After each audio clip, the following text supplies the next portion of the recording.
Welcome to my special editing series of Photography 101. Following on my last video about the importance of color correction before you start editing your gorgeous photographs, I would like to show you a few tips on how you can get perfect colors every time. Watch through the video and you will know all the steps and tools I use to get my consistent color workflow for all my commercial jobs.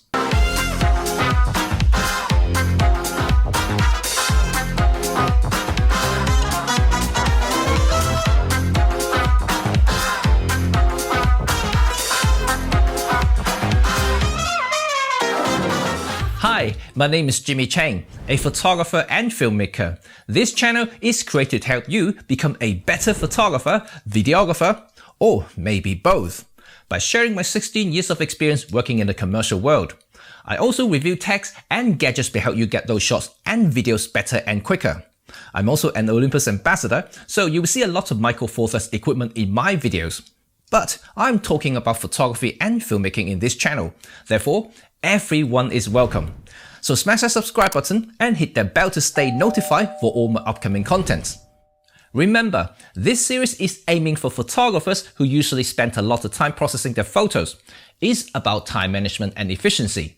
Most hobbyists may find what I do is an overkill, and quite rightly so if you're only processing a few images at a time, and have all the time you need to perfect your output to your liking. However, as a professional, I process a ton of images every year. Well, usually anyway. My average is between 100 to 150k a year, and on top of that, I have hundreds of hours of videos too. So I will try anything and buy anything that can save me precious time during processing so I can do more and ultimately make more money as a professional. But even for enthusiasts, you would want to do things quicker and better too, right? So hopefully my following steps and tools can help you get your perfect colors every time.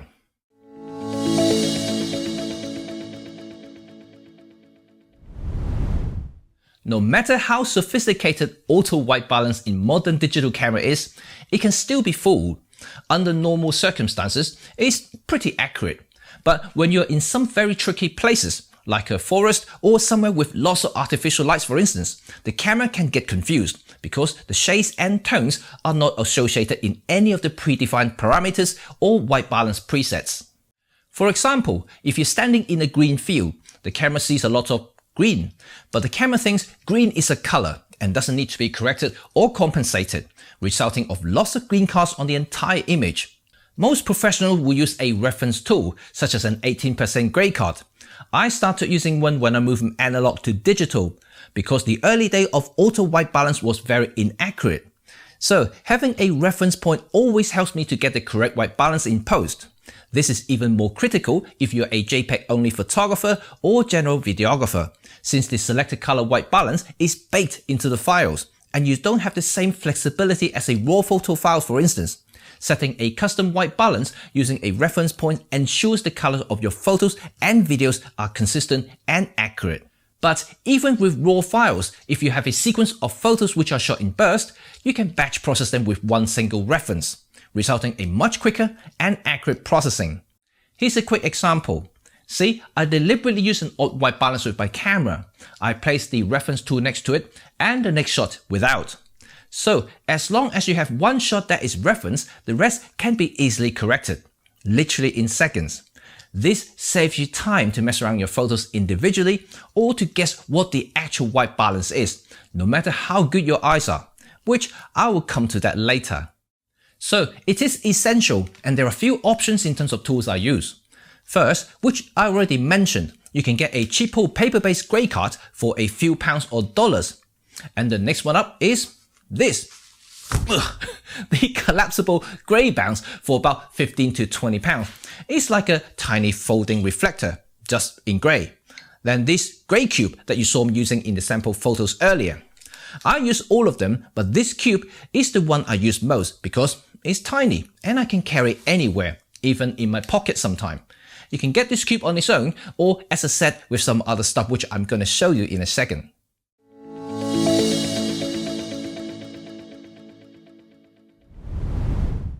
Okay, 18% grey only works if you want your output as natural as possible, like getting the perfect white for instance. But if you have a specific effect that you want to apply to your photos, then you may want to have a color reference. Something similar to Greycard, but instead of getting the right white balance, I will use a color checker. Something like this, for instance, to check the color effects that I want to apply to the photos. And very often, my client wants a very specific color tones, and I use this tool as a reference to check with them and eventually use it as a reference for my edits. Like I said, this is more commercial than anything, as studio or pro are more likely to shoot in sequences and edit them in batches. Another great thing about Color Checker is to use it as a reference tool to color match images that are taken from various different cameras or lenses.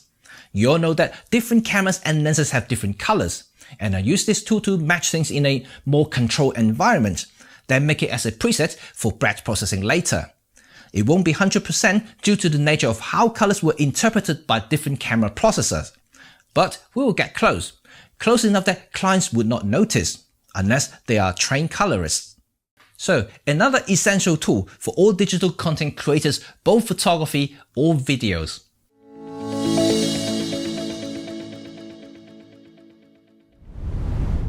This may sound obvious, but I know many photographers don't calibrate their monitors. Yes, many high-end laptops or screens are calibrated at factories, and they are pretty accurate, but this does not mean that they are calibrated for your workspace. That's right, no matter how accurate they are, there are many factors that can potentially affect their color accuracy when you start processing your photos or videos. Things such as surrounding environment, your screen brightness, and even your eyes. Yep, just like camera sensors, we all see colors differently. So it's always good to have yet another industry reference so you know you're working within a set parameters. Many don't know that each screen panel will color shift over time, but this process is slow and pretty subtle too. So you may not notice any changes at all, but after a year or two, there could be a 5 to 10% shift that you're totally unaware of. Then when your images are viewed in a calibrated screen, none would look right. This is especially critical when you're entering competitions or doing something commercial. You may think your colors are cool, but unless they're 100% accurate, when your photos are viewed on judges' calibrated screen, this could be a problem. Worse still, even if you get past the screening stage, when they eventually ask you for a printed version of your image, you will fail if your screen is not calibrated and matched to the printer. In short, this is super important. You need to calibrate your screen if you're serious about your photography and video works. For screen calibration, I use this little guy here, Spider X. I did use his older brother, Spider 5, for the past 5 years. 5 and 5, kind of match, right? And that means this X could be with me for 10 years. But anyway, before I swear by it, this new version is a lot faster during full calibration process. For those who never calibrated a screen before, you will need a full calibration. Spider X basically reads each of the colors produced by the screen and creates a custom profile. This profile will then be used as a reference for subsequent quick calibrations. This process is quick and much quicker than any of my previous calibration tools I've used. Screen calibration is perhaps the most important part to get perfect colors because you're relying on the screen to tell you the colors on your photos or video. So if your screen is off, then everything is off.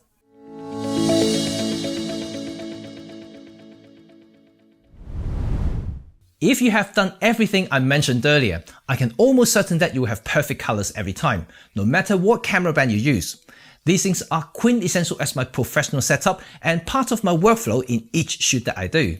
So my photos can always have the best colors that I can reproduce and develop.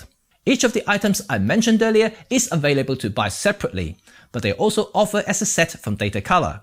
The set I have here is called Capture Pro, which includes everything I showed you, plus this little lens calibration tool, which is super cool if you want to do any micro adjustment with your lens. It's less critical with mirrorless cameras these days, but very important for DSLR users. They have many different combos to suit your budgets and needs. If you want to find out more about each of these items I mentioned in this video, I have some links in the description, including the cheapo 18% grey card. So we've reached the end of this video. Remember, this editing series helps you maximize your output and to improve your knowledge and skills. There are more videos to come, so remember to sub to stay tuned. And give a thumb up if you enjoyed this video too. So see you next time. Peace!